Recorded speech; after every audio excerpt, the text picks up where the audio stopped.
Oxford's one of the worst places, and I think it's really sad. I've always thought it's sad. Drugs. Yeah, and ignored or walked around, I suppose. And I'm guilty of it more than anyone, I guess. Drunken tramps in Oxford. Maybe the town people are more conscious of it than the gown people. Dog on a string.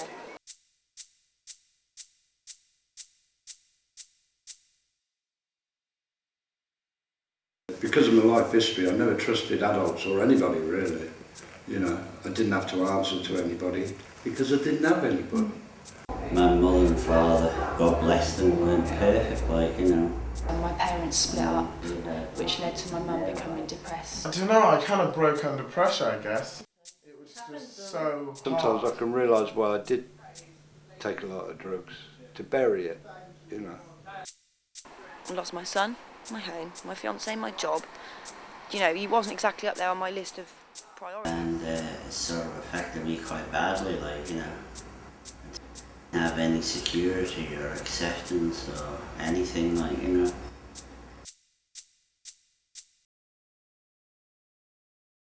Hello, the Gap Project, Mark speaking. I'll make sure that message gets through. I want culture. This is a man. What's your name, Ben? Living the Gap. We primarily provide food, shelter, warmth. I've got cheese and beans. There you go. One I can teach, no? Happy days. We do prevention resettlement. We do informal education, sort of through arts.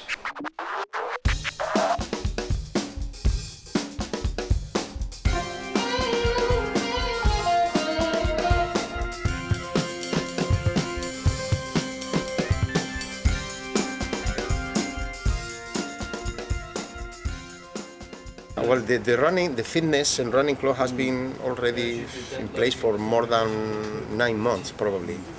And so some of the guys did already 2 10K race. And the average they do with me is 6-7 miles, and then, well, normal stuff, fitness. 9 months already, running with me twice a week and doing really, really well. And it's tough because I saw some of the guys just absolutely exhausted. They couldn't. And they said, Miguel, I'm going to do for you. And again and again and again. Yeah, it's so we say our motto is, it's not picnic.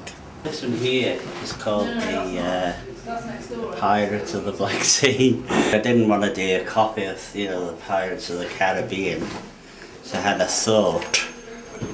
thought of doing, you know, the Pirates of the Black Sea. Well, most of the clients that use our service, it's a lifeline because we tend to work with a group that nobody else is working with. Hard to engage, hard to reach young people that may not want to engage at a level where they're looking for accommodation or they're looking for employment or they're seeking out training opportunities. Sometimes just getting a young person registered with a dentist and a doctor's appointment is all you could get. That's a great bit of work for the day.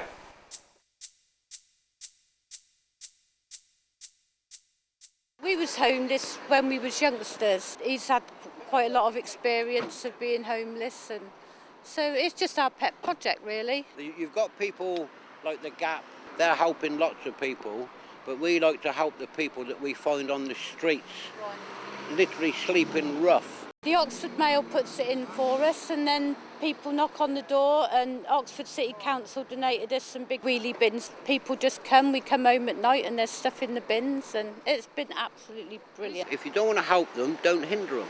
And that's what we find. There's a lot of people look down at them, but they've got a lot of social problems, a lot of matrimonial problems, children problems, access for different items, and it's very hard for them.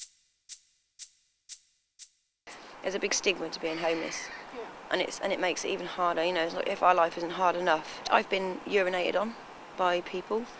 I've had buckets of water thrown over me from people from windows to get me to move. I've been kicked. I've had cardboard boxes around me to try and keep the wind out. People have come along and started kicking me. Spat on. You get it all. Some reactions of people are quite good, quite positive, and then some people just ignore you as if there's nothing, you're not there. Somebody doesn't want to buy them, and I ask them if they want to buy an issue, and you just say no thanks. Yeah. That's okay, like, you know, if you don't want to buy one, then don't want to buy one. It's a rich city, and it's a shame that there's so many people flock to Oxford and have don't know, nowhere to live. It's a shame. It's a bit obvious that there are many homeless people in Oxford. December, when there was minus 10 degrees and you saw people sleeping on the street. All kitted out for every eventuality. Blimey. What, even when it gets like freezing? Yeah, minus 25 Really? I've been out, yeah, and survived. Anybody can become homeless. A marriage breakup, debts, or anything could make you homeless. It doesn't make you into an alcoholic or a drug addict. Started writing when I was about 14. I had a very poor education actually. I spent a lot of time in council care, social services and that. I get sort of my inspirations from people and from my surroundings, and from different experiences as well. I've read quite a lot of publicity. I did some work for Radio 4 with an introduction by David Blunkett, the former Home Secretary. I knew that Oxford had everything for me once I got out of the gangs, got off the drugs, got music, art, theatre, loads of interesting things, like-minded people, especially with music. I'm a qualified hairdresser. I got an A-level in psychology, an A-level in English language, NVQ2 in customer service and management, and I left school with 11 GCSEs. I think people should maybe take a step back and actually think, well, I wonder what could have happened in that person's life to make them homeless. Just be mindful from time to time that people who do find themselves down on their luck, in a rut, used to be just like them. It doesn't always have to be drugs related and alcohol related to find yourself without any accommodation. It could be a breakdown in relationships, ex-forces. That person's family might have had a breakdown which has caused them to become homeless, or sexual abuse, things like that. People don't really think about the background of what could have happened.